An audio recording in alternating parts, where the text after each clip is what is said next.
So, I may have gone a bit overboard. Today we have a bunch of consoles I bought using Buyee, which is a site that allows you to do online auctions from Japan and acts as a middleman to ship it directly to you. This here is the first box.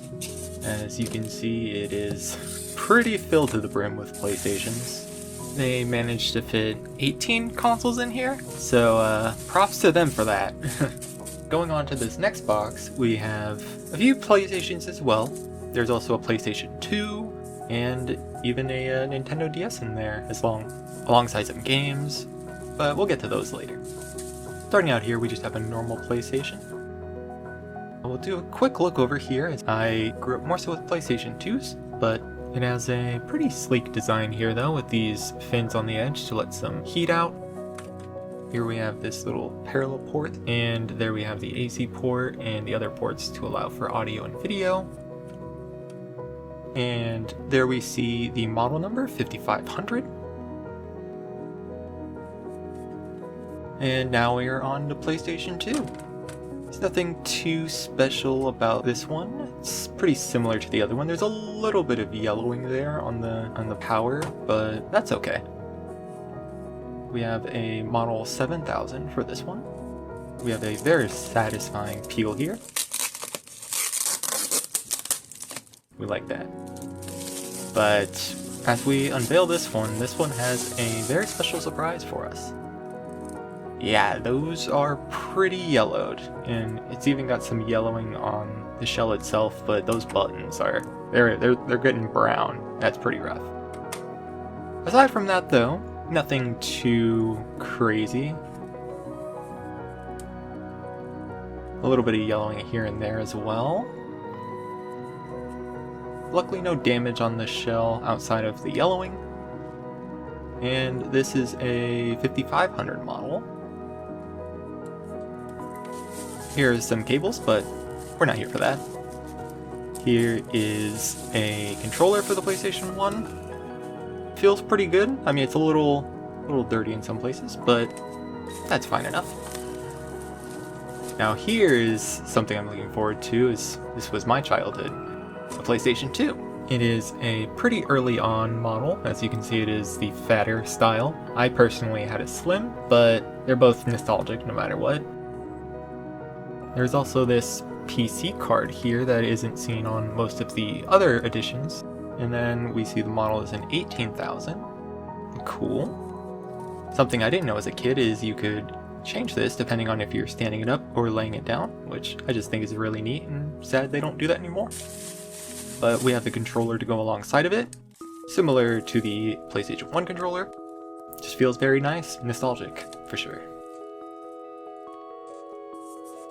Now we have a box. Inside of this we have a good amount of wrapping paper alongside a very cute sticker with "Thanks a Million." I very much appreciated that. And we have a Nintendo DS. As you can see, it's pretty cracked, well worn, but it's got some nice stickers. Those are very cute.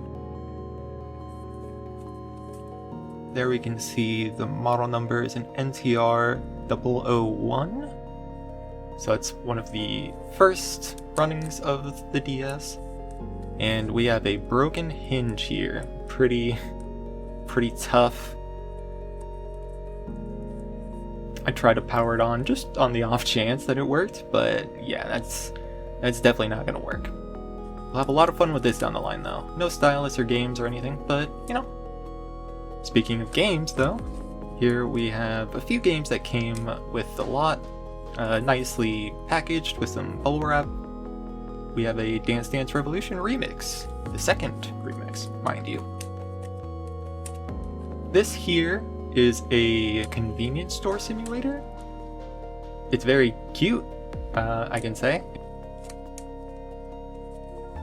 And here's the back of the case for the Dance Dance, and back of the case for this game. Then My Home Dream, I assume, is a home simulator. I was a bit perplexed with this case. I had never seen a case like this before. I don't necessarily like how they fall out like that, but beggars can't be choosers. It's a game at the end of the day. Alright, we got these three, and then on to the next three. We have Soul Edge. Get the sword named Soul Edge. Nice. It's a classic fighting game that you would see in arcades, and it's very well done. Very pretty disc there. Going on to the next one. We have Project V6, which is based on a Japanese boy idol group, which seems to have a visual novel style gameplay. I don't know how much mileage I'll get out of it, but I'm sure there are plenty of people out there who would appreciate it. And then we have A5, which is a train simulator, is what I understood. I couldn't quite understand, but based on the images at least.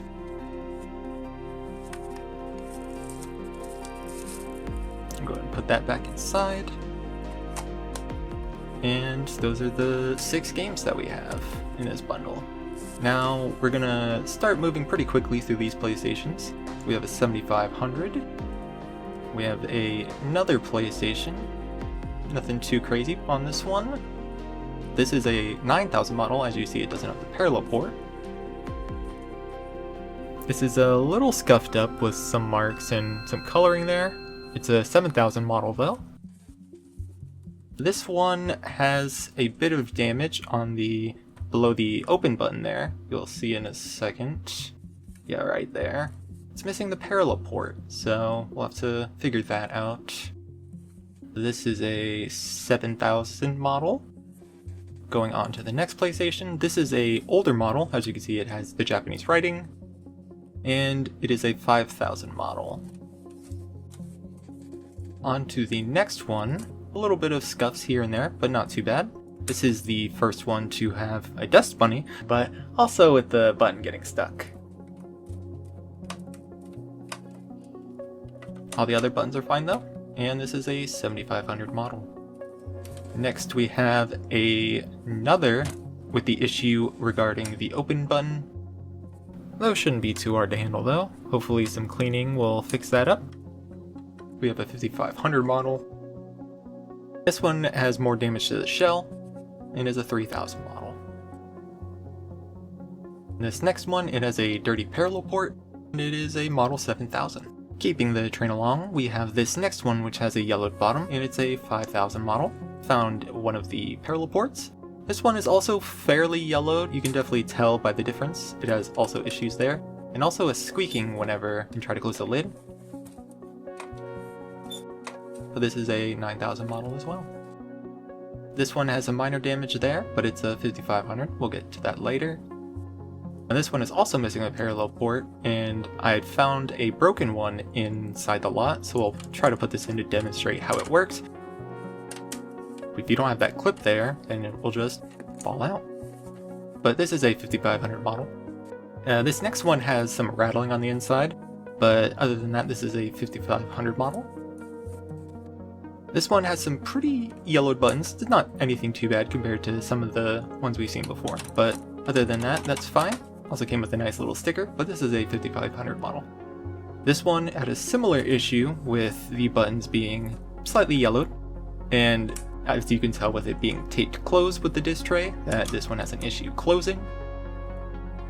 We'll go ahead and peel the tape here just to see. A little bit of a broken spindle there, but it'll still work. That's a 7000 model. Now, this one is pretty rough. It has an issue with the lid closing, it is severely yellowed, and we have the sticker there that says, doesn't read disc, which I did confirm it does not. Other than that though, go ahead and just check around, make sure there's no issues with the shell itself outside of the yellowing. And the back here is kind of nice at least, but this front here it's gonna be a fun one to try to fix. It is a Model 9000 as it's missing the parallel port. We'll go ahead and try to open this up and just make sure everything in the disk drive is okay. That's pretty good. This next one is a Model 7000, and it does have something rattling inside, but we'll just give a side-by-side to the previous one to see just how it's supposed to look and how this one currently looks.